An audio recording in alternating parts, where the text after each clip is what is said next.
Broadcasting! Welcome, ladies and gentlemen, to the Game Bite Show. I'm your road-bound host, Jared Idun, and I'm broadcasting to you from a tablet in a hotel in the middle of nowhere, Texas. And I'm joined by Jeremy Lawman Lamont by the magic of the internet. That's what he wants you to think. I'm actually here in the hotel, and we're having an awesome buddy road trip. No.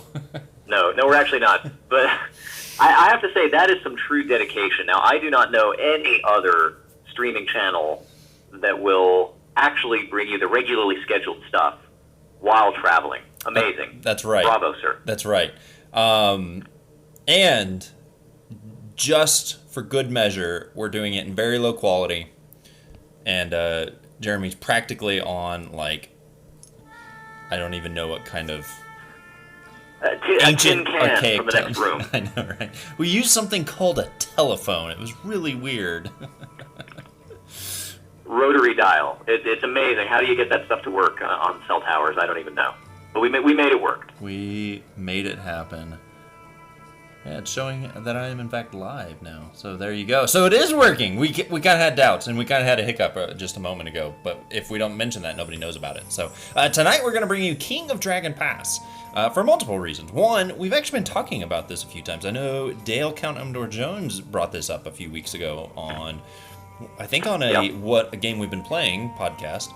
And then I actually mentioned it on a Games We've Been Playing podcast a couple weeks ago as well, in reference to a game that I'd actually been playing called The Great Whale Road. To a totally different game. Yeah, that's right. So we are going to kind of throw back. So this game released originally in 1999 on PC and Mac.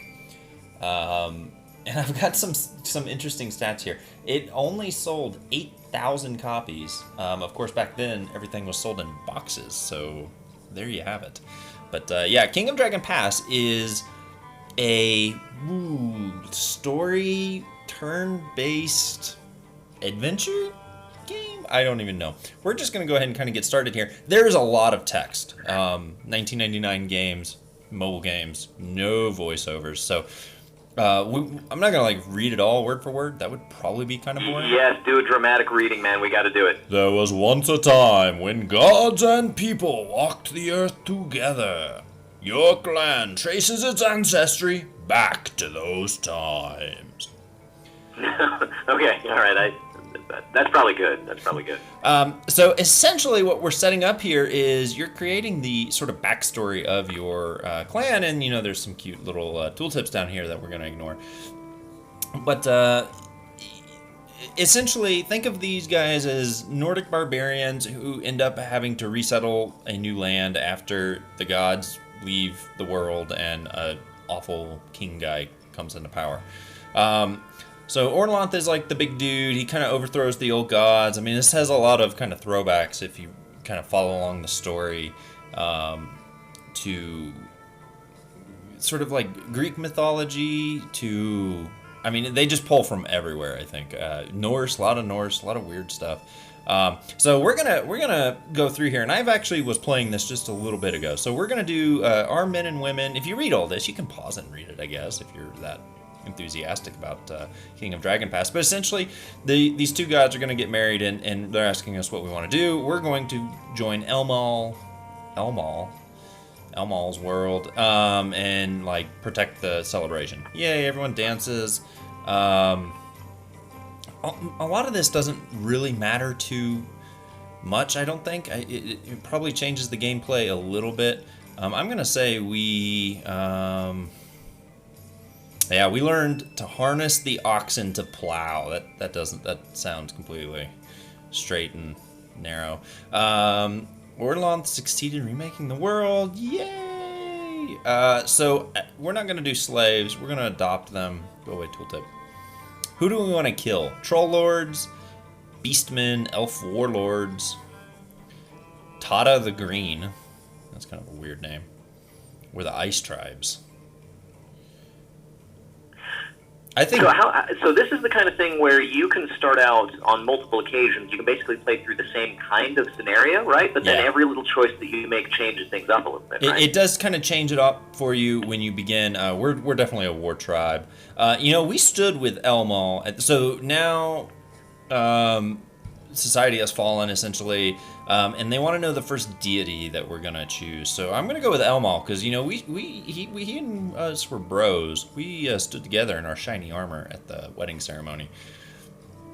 So the gods are basically gone. You can still commune to them through sacrifices. So there is a sort of magic component to this. I don't trust anything that has, looks that cool. So we're going to be hostile. Turns out that was the right move. The dragons end up killing everyone, so yay for us. Wow. But eventually this jerk, the Pharaoh, comes in and starts a big civil war, so we end up fleeing to this Dragon Pass area where the dragons ate everyone anyway. We're going to have a little bit of land to grow into, and we're just going to do short and normal. So this is basically the end of the little tutorial, not even the tutorial. The start of the game, so we'll just go ahead and jump in. So this game is entirely choice-driven type. You just kind of make choices. There's 4 seasons that you basically play through. And then each season is a little bit different, and I do believe it is heavily randomized, even in terms of geographical layout. That may not be entirely true. The map may be fixed, but where tribes are, where villages are, stuff like that. So sort of, I don't know, I don't want to say it's some of the first, but some of the first gameplay you'll find, 99 was quite a while ago, for that sort of randomized gameplay that's really popular right now. So I don't even remember. It seems like this translates really well too. I mean, all of the art seems to be, just pre-drawn backgrounds and portraits of different characters, and it seems like it fits really well for the format, for the tablet. It does. It actually works really well. So we are going to go choose sort of what we want to focus on. We have 7 magic, so I'm going to do crops. I'm not going to focus too much on mysteries. That's kind of how you advance the game a little bit. I'm going to up some trade, and let's do a quest so we can maybe do a quest. So let's proceed. We want to keep some magic in advance. So you also have this panel of 7 advisors down here, and these guys will help you out. These guys are your homies. There's that health lady. There's a war guy. There's a farmer. There's the war dude. He's pretty cool. There's Bastikos, good old buddy Bastikos. Colbrast, what a great name, Colbrast.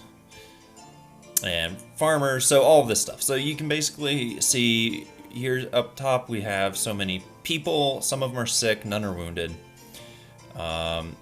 We could potentially train more if we want. I'm not going to do that right now. And then there's just a lot of stuff we got over here. So we can look at farming, and you can adjust how much land, how much of your farmers you want on the pastures as opposed to the crops. And you can also... There's kind of a lot more variables to this than I even had really realized. There is a ton of variables. So you can see as you decrease your wild lands, that will actually decrease your ability to hunt, right? So here's magic. I forget... We can do sacrifices and stuff here.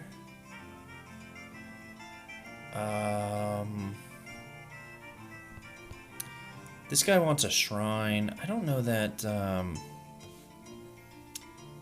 we have enough stuff. But he really want the tutorial up here, which is kind of blocked by chat, really wants us to go to relations. Yeah, well, we'll check out relations. So here's our map. We're on Mangarn, a classically named establishment of merriment. Yeah, so essentially you're going to have to forge relationships and try not to go to war with everybody, because you will die horribly. So slide the control at the top until favors due. Favors we owe. Favors due. So who owes us a favor? Yes, let's see here. Gorend. A large boulder with war powers. I wish we had a large boulder with war powers. Imagine what we could do with that. Their chief is Dorasa, and they owe us a favor. Yay! So let's send an emissary there and collect on our favor here. You know, I kind of like the idea of a kingdom management sim that seems, I mean, it doesn't look like you're moving a lot of units around or anything, right? I mean, is there that kind of thing? Do you have to... No, you can... How does war work in this game? Yeah, so, offer to... how about, let's sell her another one. Oh, she wants a white one. Bummer. So here you can see we're getting some interaction as Colbrast goes and talks to Dorasa. So Colbrast approaches the Gorons to demand a payment from them. How does he make this? So we were kind of bullish warriors, so let's be firm. Let's do this. We'll demand a tribute or we'll raid them. We developed the plow, so we want, like, goods, I guess. I don't even know what goods are.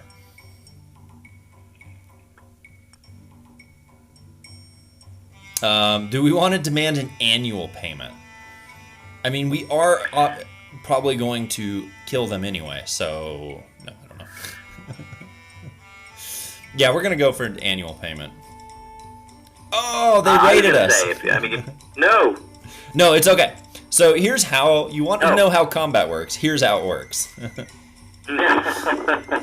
Okay, so basically it's going to tell us they're attacking. They have 9 horsemen, 141 swordsmen. Lucky our patrol spotted them, and all 12 weapon thanes met them, as well as 159 of the feared. So we essentially outnumber them. We can consume magic. We can do a sacrifice. We can drive them off, kill as many as possible. We're going to do a charge because we outnumber them, and that sounds fun. It really wants us to use a point of magic, so we'll be good tutorial followers and do it. And we'll sacrifice to Humanked.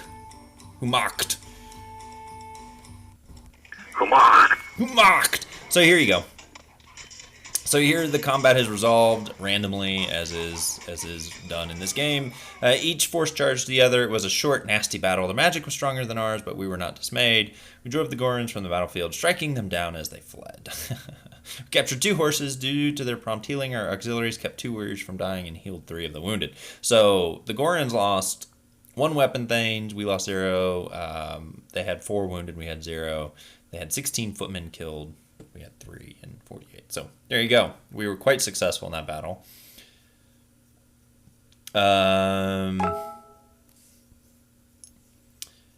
we go. Punish them for their effrontery. That seems like a pretty decisive victory for someone whose magic was stronger than ours. That doesn't really add up for me, but I guess I'll take it. You know what? We are just that good. We are the champions of Kings of Dragon Pass. We are the king of... No, I don't know yet. Okay, so we've already done that. So let's see what else we can do. I've already done... Use a point of magic sacrifice count who might proceed to get the fight on. I already did that. Go away. Go away. Alright, we maybe want to do... Hey, look at that. So we just kind of advanced time. Everyone is gossiping about what happened a few hours ago. The young woman, Ionislara, spent out in the forest making love with Coral. He left without a formal farewell, as you can see in his photo here. Oh man, but she's betrothed to Jorador. Like Real Housewives of Dragon Pass up here. Yeah, right. So let's see what. So you have these advisors, and they'll kind of help you.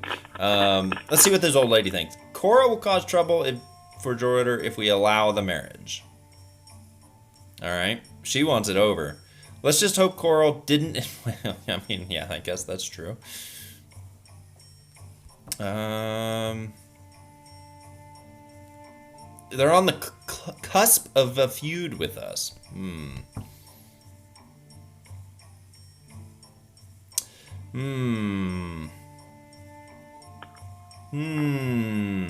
So we can end the betrothal, insist that they get married, let the marriage proceed. I'm just gonna tell the dude. Oh, it's not gonna let us. Insist that Coral marry